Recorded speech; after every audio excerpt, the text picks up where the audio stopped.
es el contenido, ¿no? Ahora vamos a ver las estructuras que hay en el mediastino. Timo. Ahora veamos el contenido, ¿no? Describir el contenido. ¿Dónde está el timo? En el mediastino superior. Es un órgano linfoide, el timo. Al decir órgano linfoide, ¿qué quiere decir? Produce linfocitos. Son los linfocitos glóbulos blancos. En realidad ahí maduran los linfocitos T. Pues los linfocitos, glóbulos blancos, rojos, plaquetas, ¿dónde se forman? ¿Dónde se forman los glóbulos rojos, los blancos y las plaquetas? ¿Qué? En la médula ósea. En el interior de nuestro hueso largo está el tejido óseo esponjoso.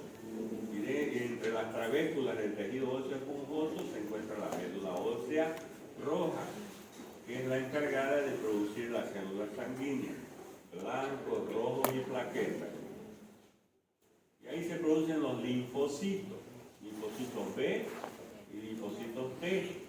Los linfocitos B van a madurar en el vaso, por eso es B. Y salen a la sangre y se transforman en anticuerpos, los linfocitos B. Ya, han escuchado hablar de anticuerpos, ¿no? Inmunoglobulina, IgG, IgM. Son los linfocitos B que se han transformado en el torrente sanguíneo en anticuerpos. Y existen los linfocitos T. Los linfocitos T maduran en el timo, por eso se llaman linfocitos T. Solo que el timo, hasta los 8 o 10 años, es su mayor producción. Después se atrofia el timo. Y nosotros ya casi no está funcionando el timo. Pero los niños sí, 6 años, 7 años, 8 años, van funcionando su timo. Entonces ya en nosotros ya no está funcionando. Peso, 10 a 13 gramos. Usted decía que los linfocitos T maduran en el timo, ¿no? Y el P en el vaso, ¿no? En el vaso. ¿Dónde muere, por ejemplo, el ciprelio? Los linfocitos. Los linfocitos, es decir, los glóbulos blancos tienen una vida de horas, días o algunas semanas. No hay exactamente, vive tanto tiempo. ¿Ya? Pueden vivir horas, días o semanas. ¿Ya?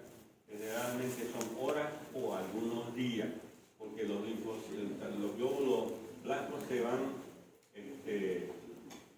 muriendo y van saliendo otros de la médula. Constantemente hay una remoción. En cambio, los glóbulos rojos viven 120 días, 4 meses. Y las plaquetas viven 10 días. Entonces se van removiendo las células sanguíneas. Entonces, crece hasta la pubertad. Después de la pubertad, por decir, ya a partir de los 18 años ya no tenemos timo.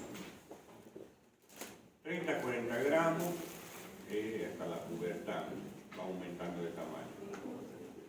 Entonces la localización es a nivel de la parte posterior de la horquilla o del manubrio o mango del esternón. Esa es su localización del timo. Ya su vascularización por las arterias tiroideas inferiores, mamaria interna, desembocan las venas en el tronco venoso brachiocefálico, inervado por el sistema simpático a través del ganglio estrellado o estelar, el ganglio simpático superior, y el sistema parasimpático a través del nervio vago, neumovago. Eso en relación al timo.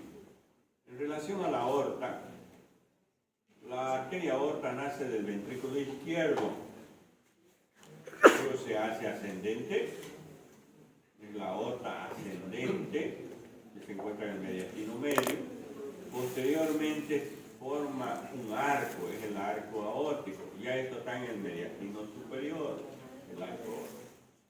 Y luego desciende al tórax, que es la aorta descendente o aorta torácica, ya en el mediastino posterior.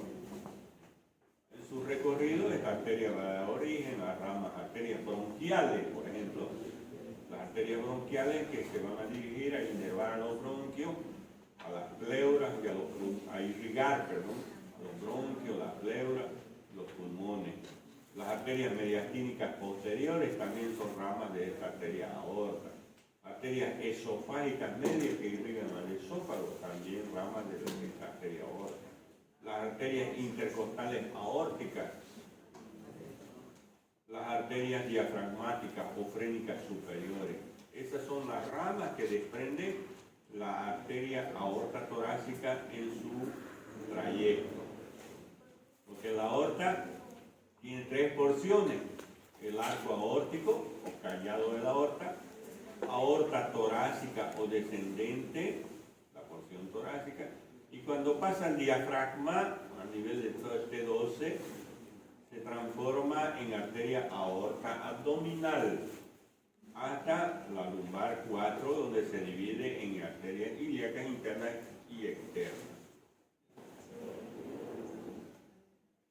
Entonces, las arterias bronquiales, las arterias mediastínicas, las arterias esofágicas, intercostales posteriores, pericárdicas y frénicas superiores o diafragmáticas superiores, esas son las ramas de la arteria aorta torácica.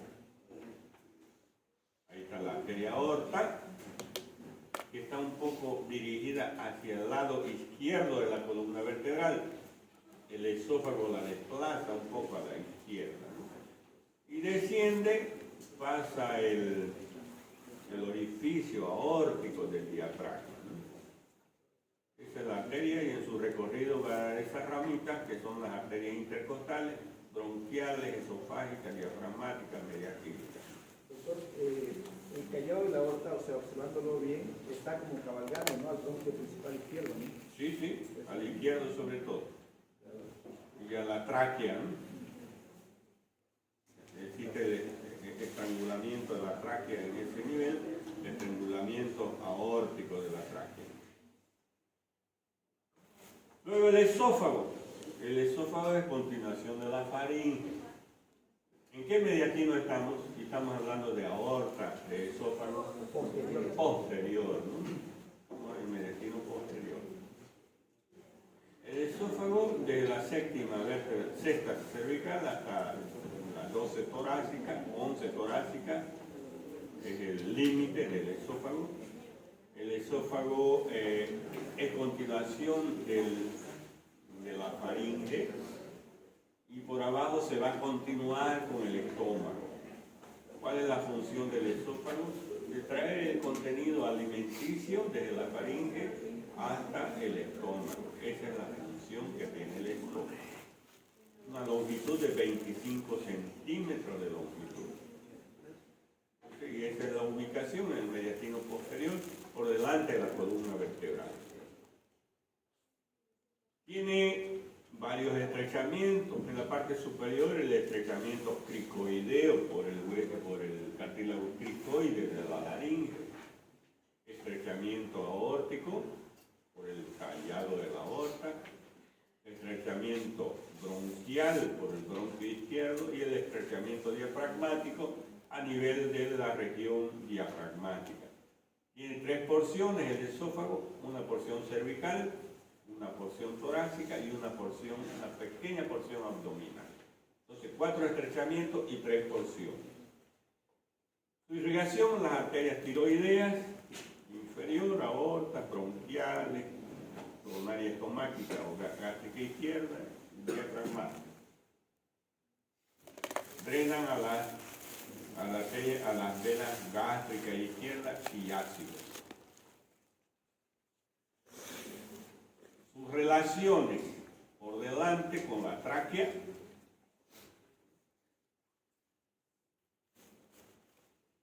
arteria pulmonar derecha, por detrás con la columna vertebral, es decir, por detrás la tráquea, ¿no?, y la columna vertebral. A la derecha derecha las pleuras, venas ácido, a la izquierda el callado de la aorta, ¿no? En el lado izquierdo. La arteria subclavia, el conducto torácico, los nervios laringeos recurrentes, ramas del vago. Sistema linfático. Vamos en el mediastino posterior. En el mediastino posterior se encuentra el conducto torácico y la gran vena linfática. El conducto torácico que recoge la linfa. ¿Ya? La linfa proviene de una región, a nivel de la región lumbar, y asciende el conducto torácico, pasa al diafragma y va a ir a terminar a nivel del ángulo yúgulo subclavio izquierdo. Aquí en el lado izquierdo, aquí está el conducto torácico recogiendo la linfa del lado izquierdo del cuerpo y terminando en este ángulo, el ángulo yúgulo subclavio izquierdo. Ahí termina, desembocando o trayendo la linfa hacia la circulación venosa. Esta es la vena yugular, la vena subclavia. Entre las dos forman el tronco venoso brachiocefálico. Con el otro tronco venoso forman la vena cava superior, que termina en el atrio derecho. Entonces la gran vena linfática se origina en la región lumbar, el conducto torácico en la región lumbar, es contenido del mediastino posterior y termina en el ángulo yúgulo subclavio izquierdo o ángulo de Pirogov, también llamado. La gran vena linfática recoge la linfa del lado derecho del cuerpo y va a ir a terminar en el ángulo yúgulo subclavio del lado derecho o ángulo Pirogov derecho. Hay dos ángulos entonces de Pirogov, ¿no? Sí, izquierdo y derecho. En el izquierdo el conducto torácico, de donde termina, en el derecho la gran vena linfática. Las venas ácigos, los sistemas ácigos.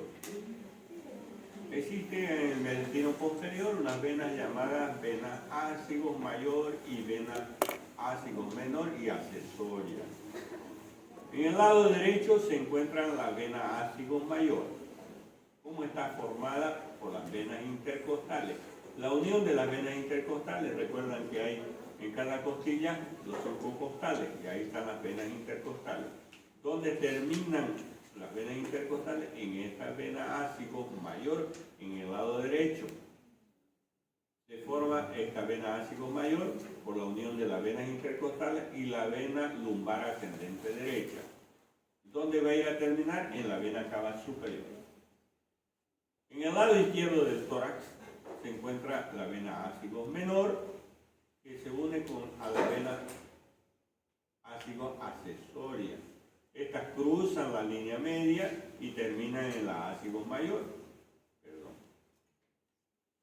En la ácigo mayor, y la ácigo mayor va a ir a terminar a la vena cava superior.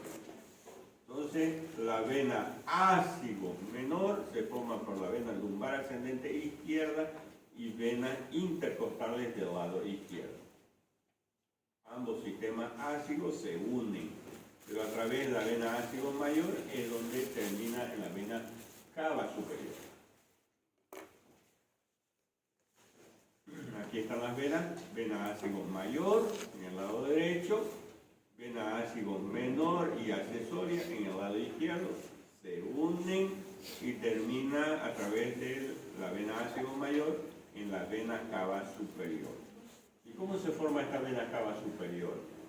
Los dos troncos venosos. Por la unión de los troncos venosos brachiocefálicos, izquierdo y derecho. ¿Cómo se forman los troncos venosos? Unión de la vena yugular y subclavia, ¿no? Tanto izquierda como derecha. Hay dos troncos, ¿no?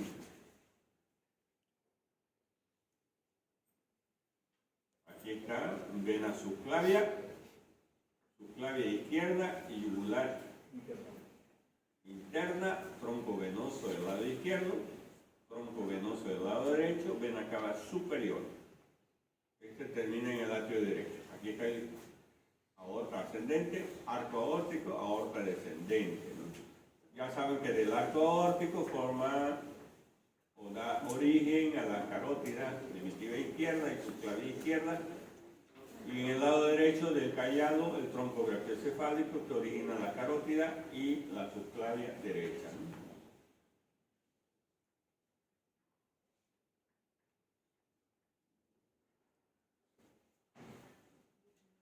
Existen sistemas simpático y parasimpático del tórax. En el cuerpo, el sistema nervioso se divide en sistema nervioso voluntario y sistema nervioso involuntario. Así en esa palabra es más fácil. El involuntario también se llama autónomo y está constituido por el simpático y el parasimpático. El sistema involuntario o autónomo, el simpático y el parasimpático. El sistema simpático, iniciemos por el parasimpático. Aquí dice, mire, parasimpático. Aquí. El sistema parasimpático está formado principalmente por el nervio vago. Inerva al cuello, a los órganos torácicos y a los órganos abdominales y órganos pélvicos. Es decir, pulmones, bronquios, qué sé yo, intestino delgado, intestino grueso, hígado, vaso, páncreas, útero, es decir, los órganos torácicos, abdominales y pélvicos es el sistema parasimpático por el nervio neumogástrico. Nervio neumogástrico, parasimpático. El sistema simpático es ya por la cadena simpática. Vean ustedes aquí, esta es la columna vertebral, miren. Columna vertebral. Vamos a hacer con este de aquí. La columna vertebral. Cervical, torácico, lumbar. El sistema simpático viene de la columna torácica o del T2 prácticamente hasta la región lumbar. El sistema simpático, ¿recuerdan los agujeros de conjunción? ¿Qué salen por los agujeros de conjunción? Los nervios raquídeos. En su salida estos nervios van a formar unos ganglios. Ganglios raquídeos. Los ganglios raquídeos. De ahí se desprenden los nervios simpáticos. La cadena simpática que nosotros llamamos. Entonces vean ustedes de la región torácica, lumbar 1 y lumbar 2, sistema simpático. Y el parasimpático, neumogástrico, porque el neumogástrico está en el mediastino posterior y luego llega al abdomen también. Entonces, las vísceras torácicas, abdominales y pélvicas están inervadas por el simpático y el parasimpático. ¿De dónde proviene el simpático? De la cadena simpática que proviene de aquí. ¿Okay? ¿Y cómo llega al abdomen, cómo llega a la pelvis y cómo llegan esos nervios al tórax? Pasando el músculo diafragma. A través de las arterias. Ya rodean a las arterias formando plexos. ¿Ya? A través de las arterias principalmente. ¿Ya? A nivel de la región torácica se van a formar dos nervios, nervio esplácnico mayor y nervio esplácnico menor. Esos nervios van a dirigirse al abdomen, los nervios esplácnicos. En el abdomen van a terminar en unos ganglios, se llaman ganglios semilunares. De los ganglios semilunares van a nacer los plexos. 3 plexos importantes que hay en el abdomen. El plexo celíaco, el plexo mesentérico superior y mesentérico inferior. De esos plexos que forman el sistema simpático, va a acompañar a las arterias y así, acompañando las arterias, van a inervar a los diferentes órganos. Y el sistema parasimpático es el neumogástrico. Entonces, los órganos torácicos, abdominales y pélvicos y los vasos sanguíneos, sistema simpático y parasimpático. ¿Ok? Simpático, cadena simpática, y parasimpático, nervio neumogástrico. Pero hay estructuras a nivel de la cabeza que necesitan del sistema simpático y el parasimpático. Ya no es el nervio vago. El simpático sigue siendo el mismo. ¿Ya? Porque aquí se van a formar ganglios en la región cervical. Ganglio cervical superior, cervical inferior y cervical medio y cervical inferior. Y de aquí va a salir la inervación a al cuello y a la cara, a las glándulas. ¿Ya? Eso del sistema simpático. Pero el parasimpático ya no es el neumogástrico. Le doy un ejemplo. La secreción de la glándula lagrimal, una glándula lagrimal, necesita del sistema parasimpático, pero ya no es el neumogástrico. ¿Qué nervio inerva la glándula lagrimal? Facial. Nervio facial. Entonces, el parasimpático de la glándula lagrimal es el facial. Glándula parótida. ¿Qué nervio inerva la glándula parótida? Glosofaríngeo. El parasimpático de la glándula parótida, glosofaríngeo. A la glándula submandibular y sublingual. Facial. El parasimpático de la glándula submandibular, sublingual, el facial. Pero el parasimpático del torácico, abdominal y pélvico es el neumogástrico. A nivel del globo ocular hay miosis y hay midriasis. ¿Recuerdan? La miosis, la contracción de la pupila, y la midriasis, la dilatación. La miosis produce el sistema parasimpático. ¿Pero qué nervio es el parasimpático de la miosis? El tercer par craneal. Motor ocular común, el óculo motor, que nace del mesencéfalo. Hay un ganglio especializado ahí, el núcleo de Edinger-Westphal. Y al ganglio ciliar también inerva al ganglio ciliar, la acomodación del cristalino, el tercer par craneal. Entonces vean ustedes cómo es diferente el sistema simpático y el parasimpático. ¿Ya? No siempre es el vago el parasimpático, hay otros nervios. ¿Ya? Inclusive a nivel del mesencéfalo y a nivel del cuarto ventrículo existen los núcleos salivatorio superior y salivatorio inferior, que son los que están inervando a la glándula parótida, sublingual y submandibular, provenientes del glosofaríngeo y del facial. ¿Okay? Eso se afecta en la parálisis facial, ¿no? O sea, ya eso es aparte, la parálisis facial es motora, ya no es del... Yo le preguntaba por el mismo hecho del lagrimeo de la pílcora y de la cielo. Ah, sí, claro, afecta a todo, pues, ¿no? Hasta el gusto, porque el facial también lleva el gusto, ¿no?, de la lengua. Entonces, ese es el resumen prácticamente, por eso les decía yo, aquí están órganos cervicales, órganos torácicos, el corazón, sistema simpático y parasimpático. ¿Ok? Ya saben entonces de dónde viene el sistema simpático y el parasimpático. Aparato respiratorio. Contenido, estamos, contenido. Estamos terminando.